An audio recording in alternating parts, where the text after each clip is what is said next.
হ'ব পাৰে। পাবলৈ পৰিস্থিতি জমা হোৱা পানী দৈন্য মহটো পৰি পাৰি বংশ বৃদ্ধি কৰে। যিহেতু দিনত কামলৈ সেই দিনত খোৱাৰ সময়ত আঁঠুৱা ব্যৱহাৰ কৰে। চৰকাৰী চিকিৎসকৰ কাষলৈ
ডক্টৰ শৰ্মা ডেংগি নদী চিকিৎসক আজি বাক্সা জিলাৰ যোনটো আয়োজন কৰিছে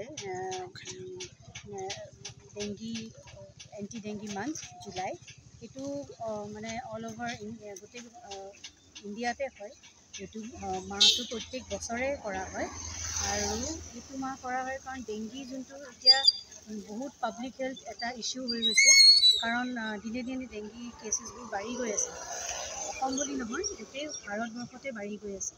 চ' সেইটো কাৰণে চৰকাৰো চিন্তিত। চ' সেইকাৰণে আমি এৱেৰনেছ প্ৰগ্ৰেম এই মাহটোৰ এই গোটেই মাহটো আমি চেষ্টা কৰিম কাৰণ ডেংগি বেমাৰটো কি হয় আফটাৰ মনচুন মানে বৰষুণ যেতিয়া হৈ যাব তাৰপিছত বস্তুটো বেছি দেখা দিয়া যায় কাৰণ যোনবিলাক মানে মস্কিটো হয় মহ হয় সেইবোৰ পানী আৰ্টিফিচিয়েল যোনবিলাক পানীত জমা হয় কণ্টেইনাৰবিলাকত পানী জমা হয় তাতে মহটো বংশবৃদ্ধি হয়।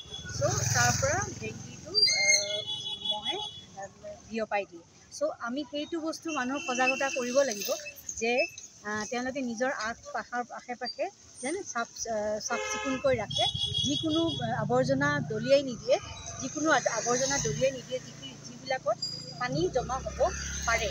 আমি যদি নিজে নিজৰ পৰিৱেশটো ঠিক কৰি ৰাখোঁ তেতিয়াহ'লে ডেংগিটো নিজে মানে বহুতখিনি আমি ঠিক কৰিব পাৰিম। আৰু ডেংগিটো এনেকুৱা নহয় যে এটা নিজে এসপ্তাহমানৰ ভিতৰত নিজে ভাল হৈ যায় আৰু কিছুমান গুৰুতৰ পৰ্যায়লৈ যায় যিবিলাকে টেষ্ট নকৰে বা নকৰে। চ' কিছুমান সেইবিলাকত গুৰুতৰ যায়। আদাৰৱাইজ ডেংগিটো নিজেই উপশম হয়। বাক্সাত কেনেধৰণে ৰাইজ সজাগ হৈছে আচলতে? বাক্সাত সেইটো কাৰণে আমি সেইকাৰণে এইটো এৱেৰনেছ কৰাটো উচিত যাতে ৰাইজে বুজি পায় যে ডেংগিটো কি বস্তু, আমি কি কৰিব লাগে। এনেই জানে আমি প্ৰত্যেক মানে চ'ৰ্চ ৰিডাকশ্যন বা আমি মহৰ বংশবৃদ্ধি এইবিলাক ৰোধ কৰিবৰ কাৰণে কৰি থাকে আমাৰ ৱৰ্কাৰ্ছবিলাকে, কিন্তু এইটো স্পেচিয়েলি ৰখা হৈছিলে যে এইটো কণ্টিনিউ হৈ থাকে, প্ৰচেছটো কণ্টিনিউ। এইটো নহয় যে আমি এমাহ আনিছোঁ ডেংগি কৰিছোঁ এৱেৰনেছ কৰিছোঁ, এইটো নহয়। বাট এইটো হয় যে আমি এইটো প্ৰচেষ্টাটো ৰাখিব লাগিব যাতে আমাৰ পৰিৱেশটো ঠিকে থাকে আৰু আমি ডেংগিটো কমাই ৰাখিব হ'ব নিদিওঁ। কাৰণ প্ৰিভেনশ্যনটো বেটাৰ এণ্ড কিয়'ৰ। চ' আমি বেমাৰটো হোৱাৰ পিছত আমি কিয়'ৰ কৰাইটো নহয়। আমি যিহেতু পাৰোঁ মেইড এইটো আৰ্বান এৰিয়াত বেছি হয়।